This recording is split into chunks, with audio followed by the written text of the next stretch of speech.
हाँ जी, good evening students, कैसे हैं आप सभी लोग। तो आज क्या है कि आप लोगों की एक विशेष क्लास जो रखी गई है, तो इसलिए रखी गई है, आप सबको पता है कि अभी परसों जो रिजल्ट आया था आप लोगों का डीएनपी सेकेंड ईयर का रिजल्ट आया था आपका, ठीक है। डीएनपी सेकेंड ईयर का रिजल्ट आया था। कुछ बच्चों का डीएनपी फर्स्ट ईयर जिनकी बैक लगी हुई थी ना फर्स्ट ईयर में, ठीक है, उनका भी रिजल्ट आया था, ठीक है। तो इसमें देखा गया है, मेरे पास कई बच्चों का फोन आया था और लगभग जो बच्चे थे, यूँ मान लो कि 70% जो बच्चे हैं, लगभग 70% जो बच्चे हैं, उन 70% बच्चों के बैक लगी है इस बार, ठीक है। एक सब्जेक्ट में, 2 सब्जेक्ट में, 3 सब्जेक्ट में, 4 सब्जेक्ट में, किसी किसी बच्चे को तो पूरी तरह से ही फेल कर दिया गया है, ठीक है। तो बच्चे कह रहे थे सर हम तो लिख कर आए थे ढंग से, बच्चे कह रहे थे सर हम तो ढंग से लिख कर आए थे, फिर हमारी कैसे बैक लग गई। तो देखो बच्चे क्या सोचते हैं, बच्चों को लगता है, क्योंकि देखो कई बच्चे कॉलेज जाते हैं, कई बच्चे कॉलेज नहीं जाते हैं, ठीक है। कई बच्चे सेल्फ स्टडी करके पास होना चाहते हैं, ठीक है। तो उसमें क्या होता है कि देखो ये है आयुर्वेद, ठीक है। क्या है ये आयुर्वेद है, ठीक है। और आयुर्वेद जो है वो, आयुर्वेद को बच्चे क्या सोचते हैं आर्ट्स है, ठीक है। आर्ट समझने की भूल कर देते हैं, ठीक है। जैसे बीए में होता है ना सामाजिक विज्ञान, राजनीति विज्ञान, इतिहास, ठीक है।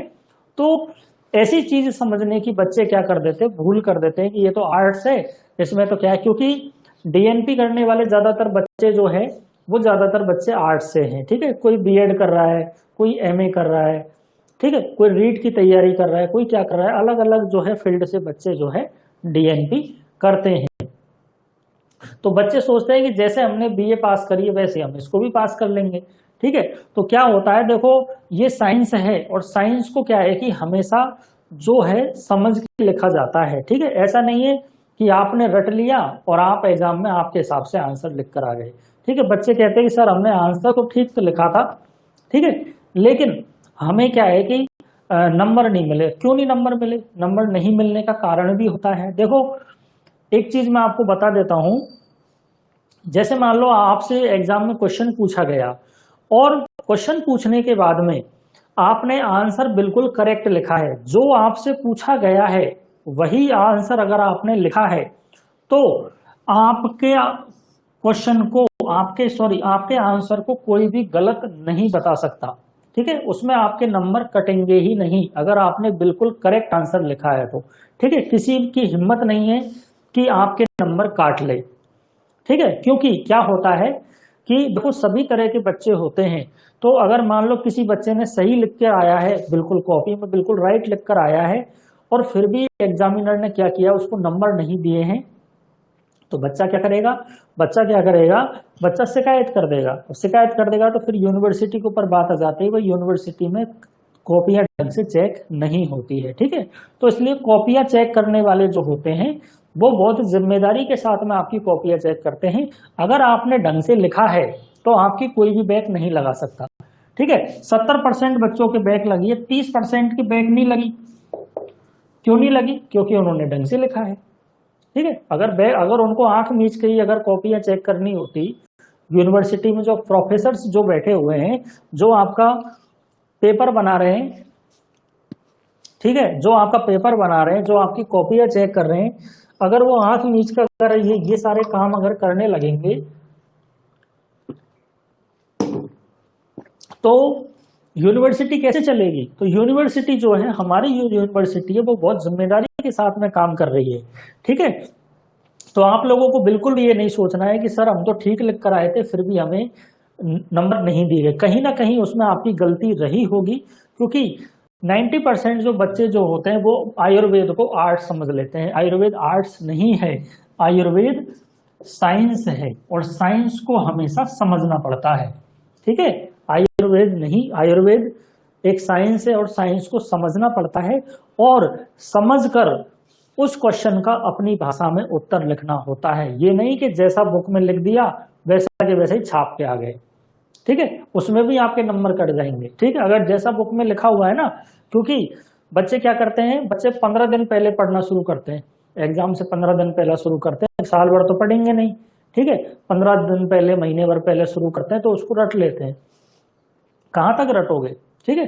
तो फिर क्या होता है कि मान लो एग्जाम में आपसे पूछ लिया, एग्जाम में पूछ लिया भाई शल्य कर्म के बारे में बताओ, या ये पूछ लिया कि अष्टविध शल्य कर्म के बारे में लिखिए।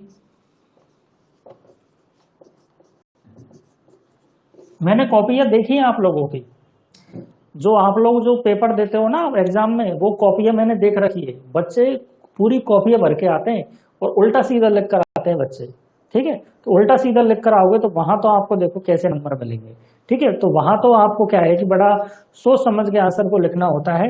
अष्टविध शल्य कर्म आपसे पूछा गया है और बच्चे क्या कर देते हैं, अष्टांग के बारे में लिखे आते हैं, ठीक है। अष्टांग योग के बारे में लिखे आते हैं, ठीक है। आयुर्वेद के 8 अंगों के बारे में लिख कर आ जाते हैं, ठीक है। तो अगर आप रटोगे चीजों को, अगर आप चीजों को रटोगे तो फिर इस तरह से ही कंफ्यूजन होगा ना। अगर आपने चीजों को समझा है, ठीक है, अगर आपने चीजों को समझा है तो आप कभी भी गलत आंसर नहीं दोगे, ठीक है। तो उसमें क्या होता है, जैसे मान लो आपसे अष्टविध शल्य कर्म के बारे में पूछा, तो आप क्या है कि कंफ्यूज हो जाओगे कि यार मैंने पढ़ा तो था, लेकिन वो छेदन भेदन लेखन था कि काय चिकित्सा था, शल्य शास्त्र था, क्या था, ठीक है। तो बच्चा क्या होता है एग्जाम में हॉल में जब बैठता है ना, तो कंफ्यूज हो जाता है कि मैंने पढ़ा क्या था, ठीक है। तो वो कॉपी तो पूरी भर के आ जाएगा, ठीक है, क्योंकि वो रट लेता है, ठीक है। कॉपी तो वो पूरी भर के आ जाएगा, लेकिन वो आंसर तो लिख तो रहा है लेकिन वो गलत आंसर लिख रहा है, ठीक है। तो ऐसा ज्यादातर बच्चों के साथ में होता है, ठीक है। तो इसलिए क्या है कि मैंने पिछले साल इन चीजों को देखते हुए, क्योंकि मैं भी एक कॉलेज में पढ़ाता था पहले, ठीक है। तो इन सारी चीजों को मैंने देखने के बाद मैंने सोचा कि चलो बच्चों की हेल्प के लिए एक क्लास शुरू की जाए ऑनलाइन, ठीक है। तो अभी देखो मैंने सेकेंड ईयर के कई सारे बच्चों को पढ़ाया था, और जिन जिन बच्चों को मैंने पढ़ाया था उनके किसी भी बच्चे के बैक नहीं लगी है, ठीक है। अब कुछ बच्चे ऐसे भी होते हैं जो टीचर के द्वारा पढ़ाने के बाद भी पढ़ते नहीं है, तो वो उसमें तो खैर टीचर की गलती नहीं होती है, क्योंकि पढ़ने का काम स्टूडेंट का होता है और पढ़ाने का काम टीचर का होता है, ठीक है। और कई ऐसे स्टूडेंट हैं जिनकी 75% भी मेरे यहाँ से बनी है, ठीक है।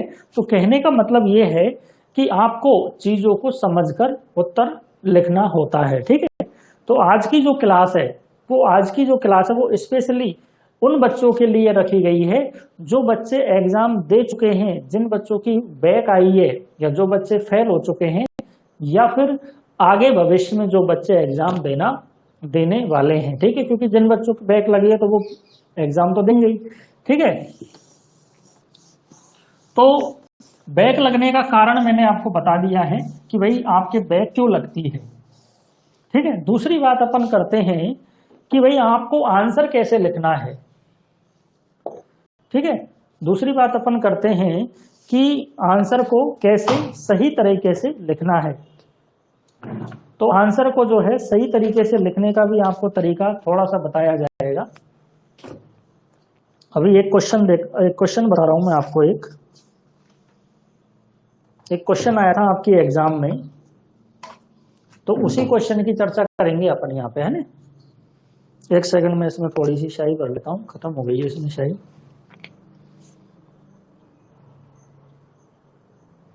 भाई देखो मेहनत तो करनी पड़ेगी आपको, क्योंकि अगर आप समय पर पास नहीं हो पाओगे ना, अभी क्या है एनआईएम की भर्ती हुई थी ना, तो एनआईएम की भर्ती में कई ऐसे बच्चे थे जिनकी बैक लगने की वजह से वो अपनी डिप्लोमा को पूरा नहीं कर पाए, है ना।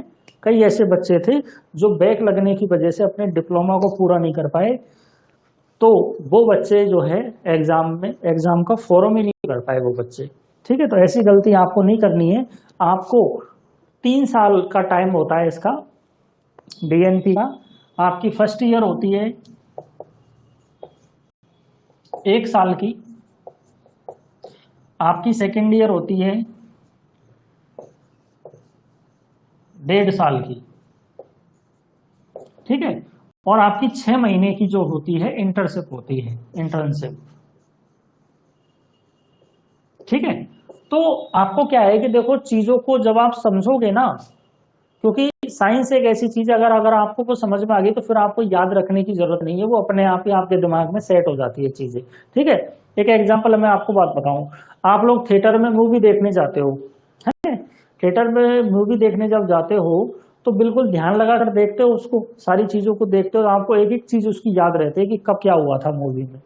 ठीक है, तो तरीका होता है चीजों को पढ़ने का।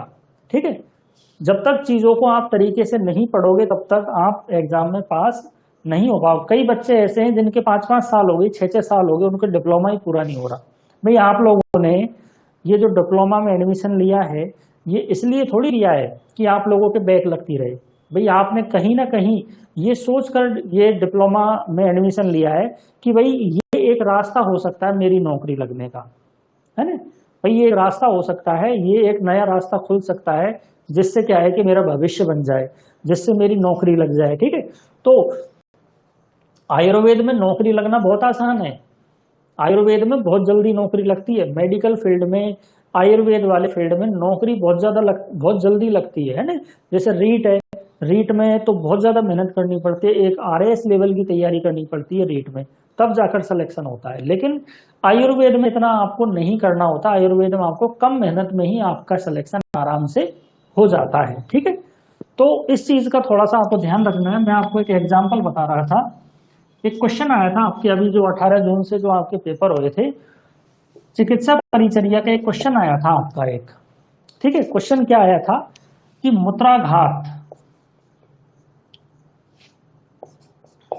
मूत्राघात और मूत्रकृच्छ, मूत्राघात और मूत्रकृच्छ में अंतर लिखो। ठीक है, फिर क्या बोला गया था, मूत्रकृच्छ रोग का परिचय, रोग का परिचय लिखते हुए, मूत्रकृच्छ रोग का परिचय लिखते हुए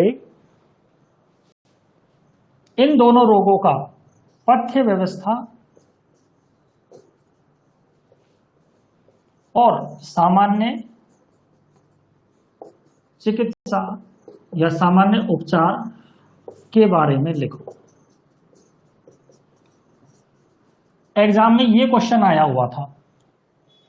ठीक है, एक एग्जांपल मैं आपको बता रहा हूं।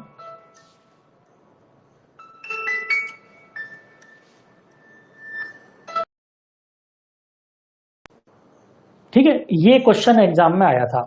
ठीक है, अब देखो, अब बच्चे गलती क्या करते हैं, अब बच्चे क्या करते हैं, मूत्राघात और मूत्रकृच्छ के बारे में सब कुछ पढ़ लेते हैं, परिभाषा पढ़ लेते हैं।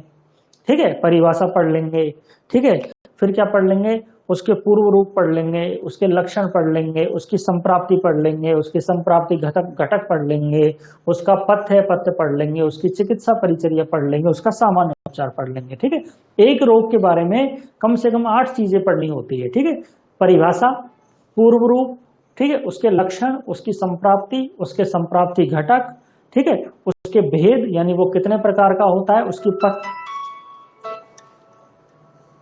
उसकी पथ्य व्यवस्था, ठीक है, क्या उसे खाना है, क्या उसे नहीं खाना है, ठीक है, क्या खाना है और क्या नहीं खाना है, ठीक है, सामान्य उपचार क्या होगा उसका, ठीक है, और उसकी क्या बोलते हैं चिकित्सा परिचर्या कैसे करनी। कम से कम 8 चीजें जो होती है वो एक रोग में आपको पढ़नी होती है चिकित्सा परिचर्या के अंदर। ठीक है, अब इसमें देखो, आपसे सबसे पहले तो आपको ये चीज ध्यान रखनी है कि आपसे क्वेश्चन में जो पूछा गया है, क्वेश्चन में आपको क्वेश्चन ध्यान से पढ़ना है और क्वेश्चन में आपसे जो पूछा गया है ना, केवल उसी का ही उत्तर आपको लिखना है। ठीक है, अब पूछा गया है आपसे कि साहब मूत्राघात और मूत्र क्रच में अंतर लिखो। अब मूत्राघात का मतलब क्या होता है? मूत्र का रुक जाना। मूत्राघात का क्या मतलब होता है? मूत्र का रुक जाना। और मूत्र क्रच का मतलब क्या होता है? मूत्र क्रच का मतलब होता है कि भाई मूत्र करने में कठिनाई होना, मूत्र रुक रुक कर आना। ठीक है, मूत्र करते समय दर्द होना। ठीक है, तो सबसे पहले तो आपको क्या करना है, इसके बारे में लिखना है, अंतर के बारे में। फिर दूसरी चीज पूछिए कि मूत्र क्रच रोग का परिचय लिखो। आपको सामान्य परिचय लिखना है। सामान्य परिचय बोले तो आप इसके बारे में क्या जानते हो। ठीक है, तो उसके बारे में आपको 4-5 लाइन लिखनी है। भाई इसमें दर्द होता है, ये यहाँ का रोग है, ये इस अंग का रोग है, इसमें ऐसा होता है, इसमें ऐसा होता है। ठीक है, फिर पथ्य व्यवस्था, यानी इन दोनों रोगों में अपन क्या खा सकते हैं, क्या नहीं खा सकते हैं, और इनकी सामान्य चिकित्सा लिखनी है। ठीक है, अब बच्चे ने तो केवल क्या देखा है? मूत्राघात और मूत्रक्रच देखा है बस। वो तो हाँ, उसने समझ लिया कि भाई मूत्राघात के बारे में लिखना है, मूत्रक्रच के बारे में लिखना है। अब वो शुरू हो गया लिखना।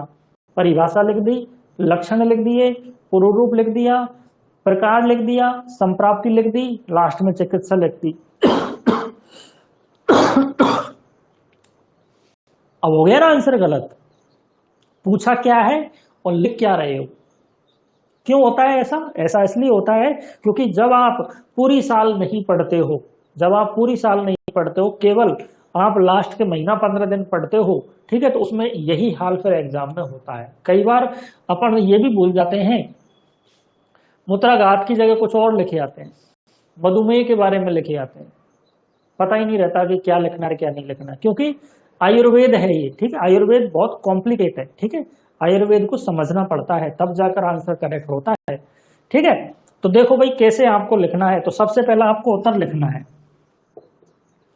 तो सबसे पहला आप हेडिंग डालोगे कि मूत्राघात और मूत्रक्रच में अंतर। ठीक है, अब अंतर जो आपको लिखने हैं तो कम से कम 5 अंतर तो आपको लिखने ही पड़ेंगे। ठीक है, तो ऐसे आपको हेडिंग डालनी है। ठीक है, और एक साइड लिखना है मूत्राघात और एक साइड लिखना है आपको मूत्रक्रच, और यहां पर 1 पॉइंट, 2 पॉइंट, 3 पॉइंट, 4 पॉइंट और 5 पॉइंट। ठीक है, ऐसे यहां पर 1, 2, 3, 4, 5। ठीक है, इस तरह से आपको अंतर लिखना होता है। ये होता है अंतर लिखने का तरीका। ठीक है, ये नहीं कि ऊपर लिख दिया फिर नीचे लिख दिया, ऐसे नहीं लिखना है। ऐसे टेबल बनाकर आपको तरीके से आंसर लिखोगे, तब जाकर आपको एग्जाम में नंबर मिलते हैं। उठपटांग तरीके से अगर लिखोगे तो नंबर नहीं मिलेंगे। ठीक है, चलो और देखते हैं। ठीक है, तो ये तो हो गया इसका पहला पॉइंट। ठीक है, अब उसमें आपसे पूछा है मूत्रक्रच का परिचय, रोग का परिचय। ठीक है, तो आपको हेडिंग भी लिखनी है साथ में कि साहब आप क्या लिख रहे हो उत्तर में। ठीक है, तो मूत्रक्रच रोग का परिचय। ठीक है, तो देखो मूत्रक्रच रोग थोड़ा सा मैं बता देता हूं क्या लिखना है। ठीक है, तो आप अगर थोड़ा सा अगर आपको इंग्लिश वाला भी ध्यान है, ठीक है, तो आप यहां पर इस कोष्टक में डिसयूरिया भी लिख सकते हो। ठीक है, इससे पता है क्या होता है, अगर आप इंग्लिश में भी लिख दोगे ना, अगर इस रोग का नाम अगर आप इंग्लिश में लिख दोगे तो बहुत अच्छा प्रभाव पड़ता है इससे। कैसे प्रभाव पड़ेगा? एग्जामिनर देखेगा कि यार बच्चे को ये पता है कि भाई मूत्रक्रच किसे कहते हैं। ठीक है, बहुत बारीकी से कॉपियां चेक होती है आप लोगों की। ठीक है, ऐसे नहीं कि बस ऐसे आंख मीच के कॉपियां चेक हो गई।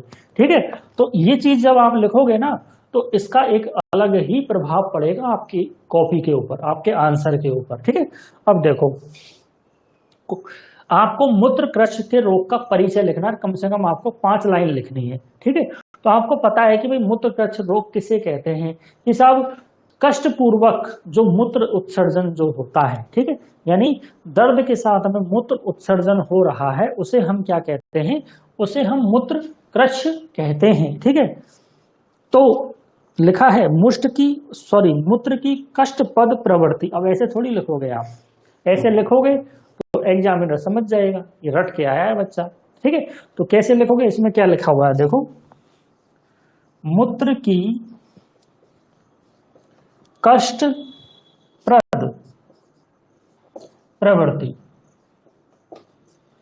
अब जब तक आपको कोई इस लाइन को नहीं समझाएगा ना, तब तक आप इस लाइन को समझ ही नहीं पाओगे कि ये क्या कहना चाह रहा है। तो एक गुरु की आवश्यकता होती है, ठीक है। आप कोई भी चीज पढ़ रहे हो ना, किसी भी चीज को पढ़ने के लिए गुरु की आवश्यकता जरूर होती है। बगैर गुरु के अगर आप पढ़ना चाहते हो तो आप वो ज्ञान प्राप्त नहीं कर पाओगे जो असल में आपको प्राप्त होना चाहिए, ठीक है। तो मूत्र की कष्ट पद प्रवृत्ति अगर आप ऐसे लिख के आगे ना तो एग्जामिनर को पता लग जाएगा, क्योंकि वो प्रोफेसर चेक कर रहा है आपकी कॉपी, ठीक है। तो इससे पता लग जाएगा कि आप रट के आए हो, आपने चीज को समझा नहीं। अगर आपने चीज को समझा होता तो आप क्या लिखते कि कठिनता के साथ में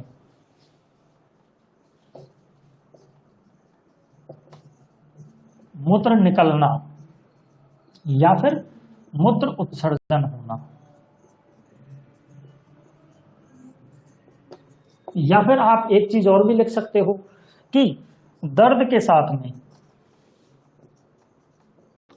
मूत्र निकलना। दर्द के साथ में मूत्र निकलना या कठिनता के साथ में मूत्र निकलना क्या कहलाता है? मूत्र क्रश कहलाता है, यानी मूत्र करने में परेशानी होना। क्या कहलाता है? मूत्र क्रश कहलाता है। यानी एक शब्द की 3 डेफिनेशन आराम से बन जाती है, ठीक है। उसके बाद में अब आपको 5 लाइन लिखनी है, ठीक है।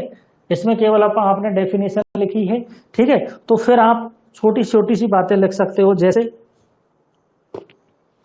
जैसे आप ये लिख सकते हो कि साहब अब लिख सकते हो कि कहाँ गया, हाँ, ये लिख सकते हो कि जो मूत्र क्रच, क्योंकि परिचय लिख रहे हो ना, तो परिचय में मूत्र क्रच 8 प्रकार का होता है, ठीक है। 8 प्रकार का होता है। इसके अंदर ये आप देखो 8 प्रकार का होता है, ठीक है। तो वातज होता है, पित्तज होता है, कफज होता है, सन्निपातज होता है, अभिघातज होता है, शुक्रज होता है, अस्मरीज होता है और शक्रज होता है, ठीक है। ये सारी लिख दो, ठीक है। फिर थोड़ा सा अगर आपको लग रहा है कि थोड़ा सा चलो और आंसर को बढ़ा देते हैं, ठीक है, क्योंकि परिचय में तो कुछ भी आ सकता है, ठीक है। परिचय में आप उसके बारे में लिख रहे हो, ठीक है। तो लक्षण भी आप लिख सकते हो कि साहब इसमें क्या है कि मूत्र करने में परेशानी होती है, ठीक है। तो ये चीजें जो है आप इसमें लिख सकते हो, ठीक है। तो ये हो गया आपका परिचय, ठीक है। अब देखो अब क्या पूछा है उसने, तीसरी चीज क्या पूछी है? पथ्य व्यवस्था और सामान्य चिकित्सा। पथ्य व्यवस्था बोले तो मूत्राघात और मूत्र क्रच में आप क्या खा सकते हो, क्या पी सकते हो, ठीक है। तो देखो भाई,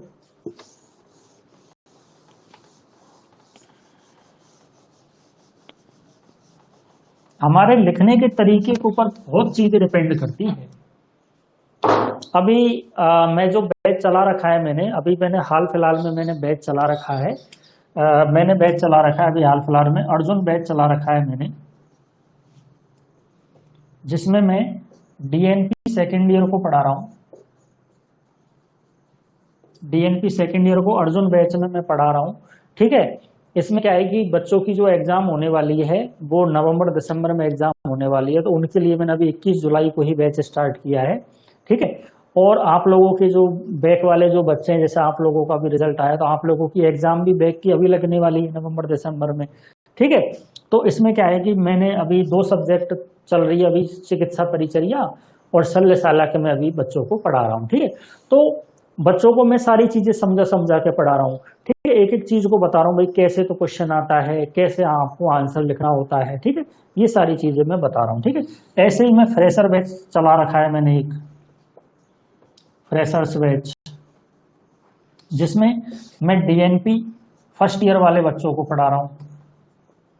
अब फर्स्ट ईयर वाले बच्चों को तो बिल्कुल भी ये पता नहीं है कि आंसर को कैसे लिखना है। डीएनपी सेकंड ईयर वालों को थोड़ा बहुत तो पता होता है, क्योंकि उनको फर्स्ट ईयर का थोड़ा अनुभव होता है, ठीक है। तो फर्स्ट ईयर वाले तो बिल्कुल ही नए बच्चे हैं, तो उनको तो बड़ा मतलब जीरो से मैंने समझा रखा है उनको, ठीक है। तो क्या है कि अगर आप लोगों को अगर देखनी हो चीजें, समझनी हो कि भाई कैसे आंसर को लिखना है, कैसे पढ़ना है, क्योंकि देखो समझ के लिखोगे तो ही आगे जाकर आप पास हो पाओगे, ठीक है। ऐसे अगर राम भरोसे अगर आप रहोगे, ठीक है, तो उसमें क्या है कि दिक्कत आएगी पास होने में, ठीक है। तो ये 2 क्लासेज है मैंने लगातार अभी चल रही है ये, ठीक है। आगे देखो भाई, मूत्राघात, मूत्र क्रच की पथ्य व्यवस्था और सामान्य चिकित्सा के बारे में। तो ठीक है, तो देखो भाई आपको कैसे लिखना है आंसर। मूत्राघात की पथ्य व्यवस्था, मूत्राघात की पथ्य व्यवस्था, मूत्राघात की पथ्य व्यवस्था। और मूत्राघात की पथ्य व्यवस्था में आप क्या लिखोगे, ये भी पता होना चाहिए ना लिखना क्या है। ठीक है, तो देखो भाई अब आपकी बुक में पथ्य व्यवस्था लिखी हुई नहीं है आपकी बुक में, जबकि लिखी हुई है, हेडिंग नहीं लिखी हुई है लेकिन लिखा हुआ है। ठीक है, तो देखो भाई अगर आप लोग आपकी अगर कॉपी खोल सकते हो, बुक खोल सकते हो, तो पेज नंबर 276 पे दे रखी है चीजें। अगर आप देख सकते हो तो मैं आपको समझा देता हूं। इसमें देखो चिकित्सा परिचर्या के बारे में लिखा हुआ है और औषध प्रयोग के बारे में लिखा हुआ है। ये जो औषध प्रयोग है ना, ये औषध प्रयोग ही सामान्य उपचार है, यानी सामान्य चिकित्सा है। ठीक है, इसी के बारे में लिखना है। ठीक है, अब आपने तो पढ़ा है औषध प्रयोग, एग्जाम में आ गया सामान्य चिकित्सा के बारे में लिखो, तो आप लोगों को पता ही नहीं है कि दोनों एक ही चीज है। बताएगा कौन इनको, टीचर ही तो बताएगा। अब आप खुद से ही पढ़ोगे, सेल्फ स्टडी करोगे तो कैसे समझ में आएगी चीजें। ठीक है, देखो भाई तो पथ्य व्यवस्था में आपको क्या लिखना है। पथ्य व्यवस्था में आपको, पथ्य का मतलब होता है कि व्यक्ति को क्या खाना चाहिए और क्या नहीं खाना चाहिए। ठीक है, तो देखो भाई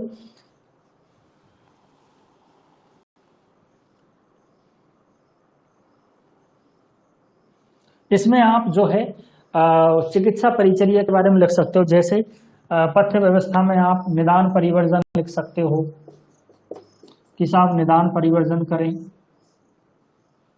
ठीक है, इधर भी दे रखा है किसके बारे में, नहीं नजर नहीं है। ठीक है, तो निदान परिवर्जन के बारे में लिख सकते हो। ठीक है, और निदान परिवर्जन का मतलब क्या होता है, जिन कारणों से मूत्राघात रोग हो रहा है। ठीक है, जिन कारणों से मूत्राघात रोग हो रहा है उन कारणों को दूर करना। ठीक है, अब जैसे मान लो कोई व्यक्ति शराब पी रहा है, अब शराब पीने से मान लो उसका लीवर खराब हो रहा है। ठीक है, ठीक है, शराब पीने से मान लो उसका लीवर खराब हो रहा है, तो दवाई लेने, उसको डॉक्टर को दिखा दिया है, दवाई लेने का फायदा क्या निकलेगा जब तक वो शराब छोड़ेगा नहीं। ठीक है, तो निदान परिवर्जन का मतलब यह है कि जिस कारण की वजह से रोग हो रहा है उस कारण को सबसे पहले दूर करो आप। ठीक है, तो निदान परिवर्जन, उसके बाद में जल, लवण, प्रोटीन, ये जो है आपके भोजन में सामान्य मात्रा में होने चाहिए, ज्यादा मात्रा में नहीं होने चाहिए। ठीक है, इसके अलावा अगर मूत्र अवरोध हो रहा है, अगर मूत्र अवरोध हो रहा है तो उत्तरवस्ती का प्रयोग कर सकते हैं। उत्तरवस्ती के द्वारा जो है मूत्र अच्छी तरह से आ सकता है, क्योंकि मूत्राघात में क्या हो रहा है, मूत्र बंद हो जाता है। ठीक है, मूत्र आना ही बंद हो जाता है। ठीक है, तो उत्तरवस्ती का प्रयोग कर सकते हैं।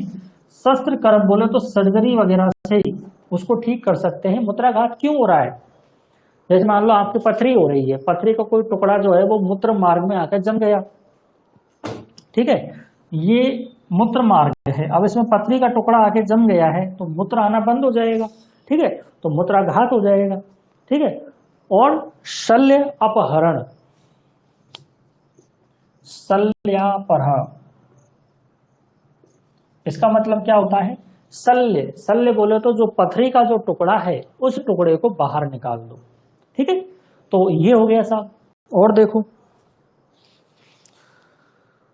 मूत्र क्षय होने पर मूत्र जनन, यानी मूत्र बनाने वाली, मूत्र जनन बोले तो मूत्र बनाने वाली और मूत्र विरेचनीय, यानी मूत्र को बाहर निकालने वाली द्रव्य, द्रव्य मतलब औषधियों का प्रयोग करना। ठीक है, चलो ये हो गई आपकी पथ्य व्यवस्था। अब आप इसमें सामान्य चिकित्सा में देखो कितनी सारी चीजें दे रखी है, गोक्षुरादिक्वात, दशमूलादिक्वात, शिलाजतु योग, सतवीर आदि योग, उसी, अब ये इतनी सारी थोड़ी याद रखनी होती है, इतनी सारी चीजें याद रखनी नहीं है आपको। बच्चों को यही नहीं पता कि क्या याद रखना है और क्या याद नहीं रखना है। ठीक है, इसमें से कोई 5 याद रख लो काफी है। ठीक है, सारी थोड़ी पूछेगा आपसे। ठीक है, तो देखो भाई जैसे 10 मूलादिक्वात, इसका उपयोग दर्द के समय किया जाता है। जैसे आप क्या लिखोगे हेडिंग, सामान्य मूत्राघात की, सामान्य चिकित्सा या मूत्राघात का सामान्य उपचार, ऐसे लिखोगे। ठीक है, तो उसमें 1 नंबर लिख देना, ये 1 नंबर लिख देना कि साहब 10 मूलादि क्वाथ। ठीक है, फिर क्या लिखोगे, फिर इसमें से देखो चंदनासव लिख देना, चंदनासव का प्रयोग कर सकते हैं। ठीक है, चंद्र प्रभावटी का प्रयोग कर सकते हैं, चंद्र प्रभावटी का प्रयोग कर सकते हैं, जो अच्छे, जो अपने नॉर्मली अपने यूज आ रही है। ठीक है, चंदन आदि छोड़ो, पुनर्नवा मंडूर का यूज कर सकते हैं, पुनर्नवा मंडूर का यूज कर सकते हैं। ठीक है, और देखो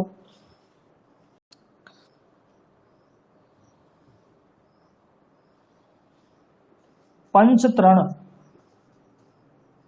अब इसमें से कोई 5 चीजें याद रख लो। भाई सारी चीजें तो याद हो नहीं सकती, कम से कम कितनी दे रखी, 1 2 3 4 5 6 7 8 9 10 11 12 13 14 15 चीजें दे रखी है। अब 15 चीजें याद करने से अच्छा है, क्योंकि 15 चीजें याद रखने की कोशिश करोगे तो उसमें से एक भी चीज याद नहीं रहेगी, उससे अच्छा ये है 5 चीजें याद कर लो। ठीक है, नहीं तो डॉक्टर को भी याद नहीं रहती। ठीक है, आपका काम चिकित्सा करने का तो है नहीं है। ठीक है, आपका काम तो चिकित्सा करने का है नहीं, वो केवल आपसे एक सामान्य जानकारी चाह रहा है, आपसे पूरा इलाज थोड़ी चाह रहा है कि भाई आप मूत्राघात की चिकित्सा के बारे में तरीके से लिखो। साहब आपको चिकित्सा थोड़ी करनी है, आपको तो आपका काम है परिचर्या करने का। ठीक है, तो आपको एक छोटी सी नॉलेज होनी चाहिए, जिसमें से आप 4-5 जो है इन दवाइयों के नाम आप याद रख लो, काफी है। ठीक है, तो इस तरह से जो है आपको चीजों को पढ़ना है, इस तरह से आपको आंसर को लिखना है। ठीक है, जब आप इस तरह से आंसर को लिखोगे तभी जाकर आपको पूरे में से पूरे नंबर मिल पाएंगे। ठीक है, चलो एक चीज और आती है, देखो एक सेकंड में आ रहा हूं, बताता हूं आपको।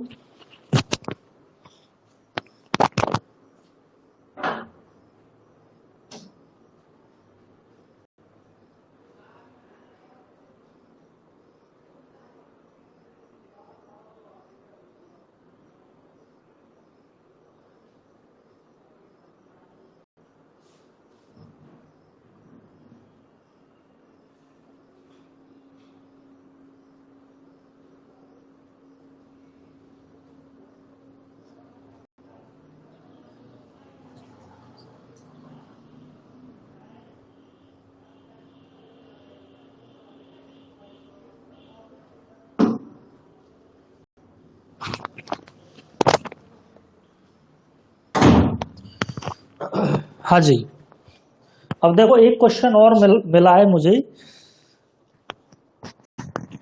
एक क्वेश्चन है आपका, एक क्वेश्चन है प्रसूति का क्वेश्चन है ये। प्रसूति किधर गई?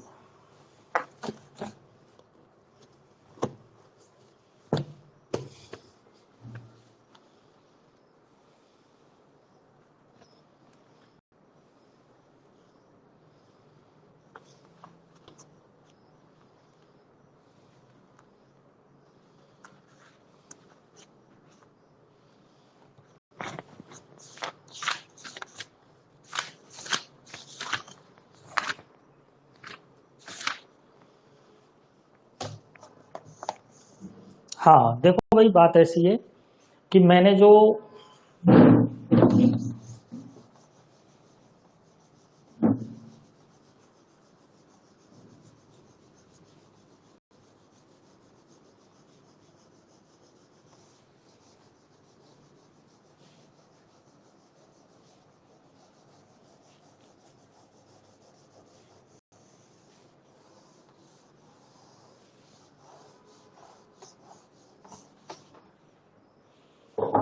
मैं जो है फर्स्ट ईयर वाले जो बच्चे हैं, जो फ्रेशर बैच में जो पढ़ रहे हैं ना, फर्स्ट ईयर वाले बच्चे जो फ्रेशर्स बैच में पढ़ रहे हैं, उनको मैं नोट्स भी मैंने दिए हुए हैं। ठीक है, उन बच्चों को मैंने नोट्स भी दिए। अर्जुन बैच के जो स्टूडेंट हैं उनको 15 अगस्त के बाद में नोट्स मिल जाएंगे। ठीक है, अर्जुन बैच में जो बच्चे पढ़ रहे हैं सेकेंड ईयर वाले, ठीक है, उनको 15 अगस्त के बाद में जो है नोट्स मिल जाएंगे। ठीक है, तो आपकी बुक में जो कई सारी चीजें ऐसी है कि आपको क्या पढ़ना है क्या नहीं पढ़ना है, कई सारी चीजें ऐसी है जो छोड़ने वाली होती है। ठीक है, तो मैंने क्या किया है, इन नोट्स के अंदर वो सारी चीजें डाल दी है जो आपको एग्जाम में लिखनी है। यानी आप केवल अगर नोट्स भी पढ़ लोगे ना, केवल नोट्स पढ़ लोगे तो उसी में ही आपका जो है पास हो जाओगे आप लोग, ठीक है। क्योंकि अभी जैसे अपन ने मूत्राघात में 15 ड्रग देखी है, तो ये 15 की 15 मैंने लिखी ही नहीं है, मैंने केवल 5 लिखी है, ठीक है। तो ये 5 ही आपको याद रहेगी, अब 15 थोड़ी ना याद रहती है, ठीक है। क्योंकि रोग 2-4 तो है नहीं, कम से कम 30 से 40 रोग है आपकी बुक में, ठीक है। तो 5 याद रख लो, काफी, उसी से ही काम चल जाएगा, कोई नंबर नहीं काटेगा आपके। भाई आप चीजों को ढंग से लिख कर आओगे। अब आप इतनी सारी ड्रगों को याद रखने पॉसिबल ही नहीं है, इतनी सारी ड्रगों को याद रखना पॉसिबल ही नहीं, किसी डॉक्टर को भी याद नहीं रहती, आपको कैसे याद रहेगी, ठीक है। तो ये जो नोट्स जो मैं दे रहा हूं फर्स्ट ईयर वाले बच्चों को, सेकंड ईयर वाले बच्चों को, इस तरह से नोट्स बनाए गए हैं कि आपको बुक की तरफ देखने की जरूरत ही नहीं है, ठीक है। आपकी बुक, जैसे एक बुक है आपकी, ये बुक है आपकी, कौन सी बुक है ये चिकित्सा परिचर्या की बुक है, इसमें 300 पेज है। इस चिकित्सा परिचर्या की बुक में 300 पेज है आपके,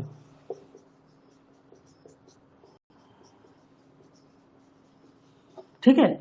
इन 300 पेज के जो नोट्स है ना, वो कितने हैं, 70 से 80 पेज है मात्र।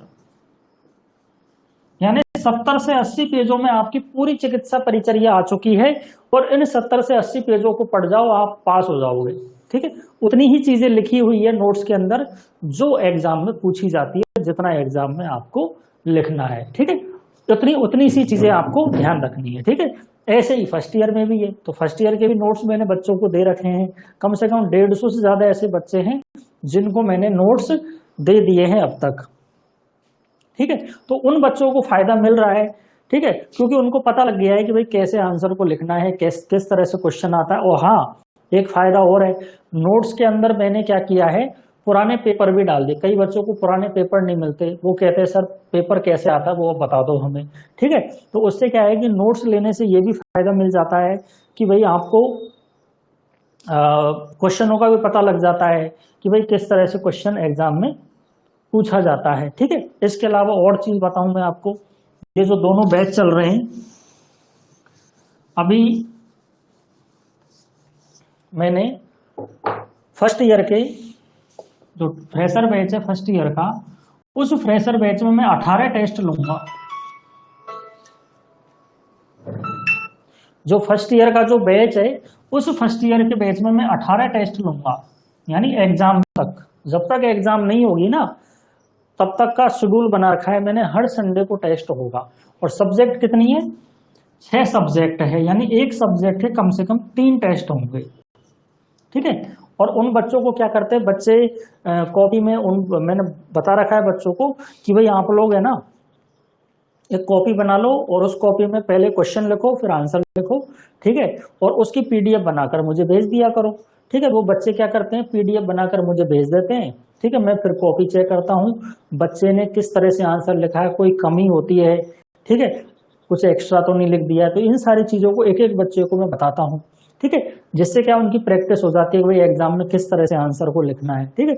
अब आप लोग क्या करते हो, डायरेक्ट जो है डायरेक्ट रट लिया और डायरेक्ट एग्जाम देकर आ गए, तो ऐसे तो बैक लगनी है, ठीक है। इसमें आप लोगों की भी गलती नहीं, आप लोगों को बताने वाला कोई है ही नहीं है, कोई गाइड करने वाला ही नहीं है आप लोगों को, ठीक है। तो कोई कॉलेज में देखो इतनी हेल्प नहीं मिल पाती। कॉलेज में तो क्या होता है कि नॉर्मली पढ़ा देते हैं, बस बात खत्म हो जाती है, ठीक है। तो कॉलेज में इन चीजों को नहीं बताया जाता है। तो 18 टेस्ट लगे, 18 टेस्ट जिनमें से 2 टेस्ट हो चुके हैं, अब ये तीसरा टेस्ट होने वाला है आपके, क्या बोलते हैं, शरीर रचना क्रिया विज्ञान का टेस्ट हो चुका है, स्वस्थ व्रत का टेस्ट हो चुका है, ठीक है। अब तीसरा टेस्ट होने वाला है, तो एक सब्जेक्ट के 6 टेस्ट होने वाले हैं, ठीक है। ऐसे ही अर्जुन बैच में सेकंड ईयर के भी टेस्ट लूंगा मैं, ठीक है। सेकंड ईयर के भी अब मैंने शुरू कर दिए, इस संडे को भी टेस्ट हुआ था, ठीक है। तो जो अर्जुन बैच है सेकंड ईयर का, उसमें भी 18 टेस्ट होंगे कम से कम। तो उससे क्या होता है कि प्रैक्टिस हो जाएगी बढ़िया, ठीक है, बढ़िया प्रैक्टिस हो जाएगी। तो बढ़िया प्रैक्टिस हो जाएगी, फिर एग्जाम में आंसर लिखने में दिक्कत नहीं आएगी, ठीक है। तो इस तरह से अभी एक बैच दोनों बैच चल रहे हैं, जिन बच्चों की नवंबर दिसंबर में एग्जाम होने वाली है। जैसे फर्स्ट ईयर वाले बच्चों की नवंबर दिसंबर में एग्जाम होने वाली है, सेकेंड ईयर वाले बच्चे हैं उनकी भी एग्जाम होने वाली है। अब जैसे आप लोगों की बैक लगी है, एक सब्जेक्ट में लगी है, 2 सब्जेक्ट में लगी है, 3 सब्जेक्ट में लगी है, ठीक है, तो आप लोगों की भी दोबारा जो है एग्जाम होने वाली है, ठीक है। तो आप लोग भी इसकी सहायता ले सकते हो, पढ़ सकते हो, ठीक है, नोट्स वगैरह ले सकते हो, क्लास ले सकते हो, जो आपकी मर्जी आप ले सकते हो, ठीक है। तो आपको पूरी सहायता जो है दी जाएगी। और देखो भाई, एक क्वेश्चन है आपके, प्रसूति का क्वेश्चन आया था आपकी एग्जाम में कि सूती का परिचर्या, सूती का परिचर्या का वर्णन कीजिए। अब इसमें ना एक चीज और पूछी थी, वो मुझे ध्यान नहीं आ रही कि कौन सी चीज पूछी थी आपसे एग्जाम में, वो मुझे ध्यान नहीं आ रहा। पूछा जरूर था शायद, पता नहीं एक ही चीज पूछी थी या इसके साथ में और भी चीजें पूछी थी, कंफर्म ध्यान नहीं। बाकी ये सूती का परिचर्या के बारे में तो पूछा गया था, ठीक है। अब इसका आंसर आपको लिखना कैसे है, तो देखो भाई, अगर आपके पास में बुक है तो आप एक बार बुक खोल लो, मैं बता देता हूं। पेज नंबर 177 पे दिया हुआ है, प्रसूति एवं स्त्री रोग विज्ञान के पेज नंबर 177 पे जो है चीजों को दिया गया है।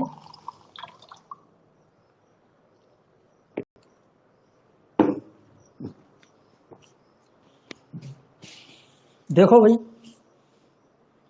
अब सबसे पहले तो आपको क्या पता होना चाहिए इसमें, सबसे पहले आपको ये पता होना चाहिए कि सूतिका क्या होती है और परिचर्या क्या होती है, ठीक है। सबसे पहले तो ये पता होना चाहिए। अब सूतिका कौन होती है? जिस महिला का अभी अभी प्रसव हुआ है, ठीक है। तो प्रसव के बाद गर्भवती स्त्री को क्या कहा जाता है? सूतिका कहा जाता है, ठीक है। तो प्रसव के पश्चात गर्भवती स्त्री को सूतिका कहा जाता है। अब इस सूतिका को कहाँ रखा जाता है? इस सूतिका को रखा जाता है सूतिकागार में, यानी जो एक रूम जो होता है उसे क्या बोला जाता है? सूतिकागार बोला जाता है, ठीक है। तो सूतिका को सूतिकागार में रखा जाता है, ठीक है। अच्छा, अब परिचारक के द्वारा, ठीक है, परिचारक के द्वारा जो उसकी सेवा करी जाती है, जो उसकी देखभाल करी जाती है, प्रसव के पश्चात सूतिका स्त्री की जो देखभाल करी जाती है उसे क्या कहा जाता है? सूतिका परिचर्या कहा जाता है। ये डेफिनेशन आपको पता होनी चाहिए, और ये डेफिनेशन आप आंसर के प्रारंभ में आप लिखोगे एक लाइन में, ठीक है, कि ऐसे लिखना है सूतिका परिचर्या, ठीक है। नीचे लाइन खींच दो, आगे ये थोड़ा सा बना दो और उसके आगे लिख दो कि जिस स्त्री का प्रसव के पश्चात गर्भवती स्त्री को सूतिका कहा जाता है, और उस सूतिका की जो देखभाल करी जाती है उसे क्या कहा जाता है? सूतिका परिचर्या कहा जाता है। इससे क्या होगा? इससे ये होगा कि एग्जामिनर जो सबसे पहले क्या करता है, जब कॉपी चेक करता है तो बीच में से आंसर को नहीं देखता, स्टार्टिंग देखता है कि उसने स्टार्टिंग कैसे करी है, ठीक है। तो वो देखेगा कि साहब बच्चे को ये पता है कि भाई सूतिका परिचर्या होती क्या है, ठीक है, पता लग गया उसको भाई सूतिका परिचर्या होती क्या है, ठीक है। तो वो क्या करेगा, फिर अंदर जाएगा आपके आंसर में कि भाई बच्चे ने लिखा तो अच्छा है, बच्चे ने स्टार्टिंग अच्छी करी है, बच्चे को पता है कि सूतिका परिचर्या होती क्या है। अब आप डायरेक्ट ही लिख दोगे आंसर को तो कैसे पता लगेगा, ठीक है। तो कई जगह इस तरह से भी नंबर जो है आपके कट जाते हैं, ठीक है। तो देखो ये चीजें हैं, ये चीजें आपको ध्यान होनी चाहिए। इसके अलावा देखो, अब इसमें अलग अलग जो है अलग अलग पॉइंट लिखे हुए हैं कि साहब उसको सूतिका कब बोलते हैं? जब पूरी तरह से जब प्रसव हो जाता है, ये नहीं कि बच्चा निकल जाएगा तो ये मान लेंगे कि साहब सूतिका कहा जाएगा। जब बच्चा निकलने के बाद अपरा भी तो बाहर निकलती है, ठीक है, तो अपरा निकलने के बाद ही स्त्री को सूतिका कहा जाता है, ठीक है। तो ये शुरू में 5-6 पॉइंट लिखे हुए हैं, उसके बाद में लिखा हुआ है भाई आराम करना है, ठीक ठीक है। तो ये आराम वाला पॉइंट आपको डालना है, ठीक है। फिर मानसिक आराम देना है, ठीक है, क्योंकि आराम क्यों करना है, क्योंकि प्रसव के दौरान उसने बहुत दर्द को सहन किया है, ठीक है, इसलिए उसको पूर्ण रूप से आराम मिलना चाहिए, ठीक है। उसको मानसिक रूप से परेशान भी वो हुई है 9 महीने तक, ठीक है, तो मानसिक आराम, उसे पूरी नींद मिलनी चाहिए, ठीक है। उसकी आहार जो होना चाहिए बहुत ही अच्छा उसका आहार होना चाहिए, क्योंकि अभी अभी उसने बच्चे को जन्म दिया है, तो उसको हल्का फुल्का भोजन और पौष्टिक भोजन जो है वो देना चाहिए, ठीक है। फिर मल मूत्र का विसर्जन वगैरह है उसकी देखभाल करनी चाहिए, ठीक है। मैथुन कर्म जो है उसका भी ध्यान रखना चाहिए, ठीक है। अभ्यंग वगैरह, मालिश वगैरह करना है, ठीक है, स्नान वगैरह करना है। ये सारे जो 9-10 पॉइंट जो दे रखे हैं, ये सारे पॉइंट आपको इस आंसर में लिखने होते हैं। और थोड़ा सा आपको मिक्स लैंग्वेज में लिखना होता है, ये नहीं कि पूरी तरह से आपने आपकी भाषा में ही लिख दिया, ठीक है, क्योंकि साइंस के जो शब्द हैं, साइंस के शब्दों को आपको साइंस के शब्दों, अब जैसे सूती का गार है, तो सूती का गार को तो सूती का गार ही लिखोगे भाई। सूती का गार है तो सूती का गार को तो सूती का गार ही लिखोगे ना, कुछ और थोड़ी लिख दोगे, ठीक है। तो जो साइंस के जो शब्द है उनको तो आपको साइंस के शब्दों को तो ऐसे के ऐसे ही एज इट इज लिखना है, ठीक है। तो इस तरह से जो है आपका थोड़ा सा मैंने आज इंट्रोडक्शन आप लोगों को दिया है, ठीक है भाई। मेरा तो ये कहना है, क्योंकि देखो आप लोगों ने डिप्लोमा में एडमिशन लिया है, आप लोग सब डीएनपी कर रहे हो, ठीक है, तो आयुर्वेद नर्सिंग डिप्लोमा आप कर रहे हो, तो आप लोगों ने भाई फेल होने के लिए, तो फेल होने के उद्देश्य से तो एडमिशन लिया नहीं है भाई। पास होके आप लोग नौकरी लगना चाहते हो सारे के सारे, ठीक है। तो नौकरी लगने के लिए समय पर तो डिप्लोमा पूरा होना चाहिए ना। अब कई बच्चे ऐसे जिनके 5-5 साल से बैक लगी हुई है, ठीक है।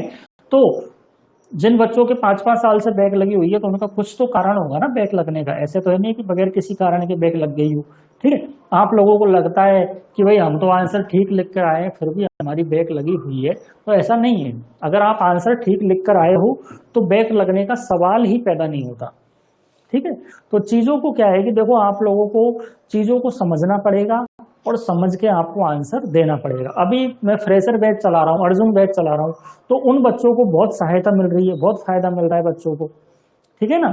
तो क्लास लेने से ही फायदा मिलता है, नोट्स है, नोट्स से बहुत बच्चों को सहायता मिल रही है, ठीक है। तो अब देखना, अब आने वाला जो एग्जाम उसमें रिजल्ट देखना बच्चों का, बहुत कम बच्चों के बैक लगने वाले। जो बच्चे मेरे पास पढ़ रहे हैं, ठीक है, मैं उनकी बात कर रहा हूँ, मैं सभी बच्चों की बात नहीं कर रहा, क्योंकि इस बार 118 कॉलेज है टोटल, ठीक है। तो 118 कॉलेजों में लगभग ये मान लो एक कॉलेज में मान लो 50 का एवरेज लेके चलते हैं, तो लगभग यूं मान लो कि 3-4 हजार बच्चे के आसपास हो गए, ठीक है। तो 3-4 हजार बच्चे, तो मेरे पास तो 100-150 बच्चे पढ़ रहे हैं, ठीक है। तो जो 100-150 बच्चे, मैं उनकी बात कर रहा हूँ, बाकी बच्चों की बात मैं नहीं कर रहा हूँ। तो इसलिए क्या है कि देखो चीजों को समझ के पढ़ो, इसको आयुर्वेद को आर्ट्स मत समझो, आयुर्वेद को आयुर्वेद ही समझो, साइंस समझो इसको, और साइंस को हमेशा समझकर फिर आंसर को दिया जाता है। ऐसे आंख मीच के आंसर नहीं लिखा जाता है। अगर आप लोग आंख मीच कर आंसर लिखोगे तो उसमें आप लोगों का ही नुकसान है, आप लोगों के पैसे भी खर्च हो रहे हैं, ठीक है। बैक लग जाती है तो फिर बैक का फॉर्म भरना होता है, फिर से प्रैक्टिकल की फीस देनी होती है, ठीक है। बार बार आपको 35-40 हजार रुपए आपकी कॉलेज की फीस है, ठीक है। तो ये सारी चीजें आपका नुकसान हो रहा है, पैसों का भी नुकसान हो रहा है, और दूसरी बात ये आपका समय का नुकसान हो रहा है। सबसे बड़ा तो समय, देखो पैसा है तो पैसा तो आता जाता रहता है, लेकिन समय जो है ना, समय लौट कर नहीं आता है। अब जैसे जिन बच्चों ने अभी एनएम का एग्जाम दिया है, ठीक है, अब उनमें से कई ऐसे बच्चे हैं, मतलब कई ऐसे बच्चे हैं जिनकी बैक लगी हुई है और वो एग्जाम देने से रह गए, ठीक है। तो उनको कितना बड़ा नुकसान हुआ है, ठीक है। तो इस तरह का आगे भविष्य में आपको नुकसान न हो, इस वजह से इन चीजों को समझो, और क्या है कि तरीके से पढ़ो, और तरीके से पढ़ोगे तभी आप तरीके से आंसर को लिखकर आ पाओगे, ठीक है। अगर आप लोगों में से अगर किसी को क्लास वगैरह लेनी हो, कोई नोट्स वगैरह लेने हो, तो आप लोग क्या है कि मुझसे संपर्क कर सकते हैं, ठीक है। ये आप लोग मुझे डायरेक्ट मैसेज कर सकते हैं, ये मेरा नंबर है 9785380501, ठीक है, 9785380501, ठीक है। पिछले 2 साल से मैं बच्चों को लगातार डीएनपी वाले बच्चों को कंपटीशन एग्जाम की तैयारी करवा रहा हूँ, ठीक है। मेरा नाम है डॉक्टर अनुराग बैरवा।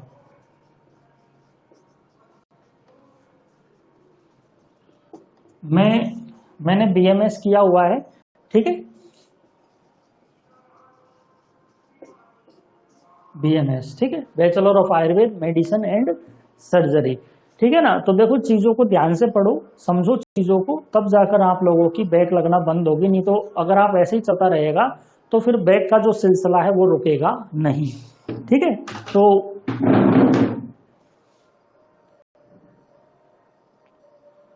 ठीक है भाई, तो आज की अपन इस क्लास को यहीं पर खत्म करते हैं। मैं उम्मीद करता हूं आप लोगों को चीजें समझ में आई होगी, थोड़ा सा आपको सहायता मिली होगी, ठीक है। तो जिन बच्चों को मुझसे कांटेक्ट करना है वो इस नंबर पर मुझे कांटेक्ट कर लेना, ठीक है। नोट्स वगैरह चाहिए हो या कुछ और आपको कोई सलाह लेनी हो तो आप लोग मुझसे सलाह ले सकते हैं, ठीक है।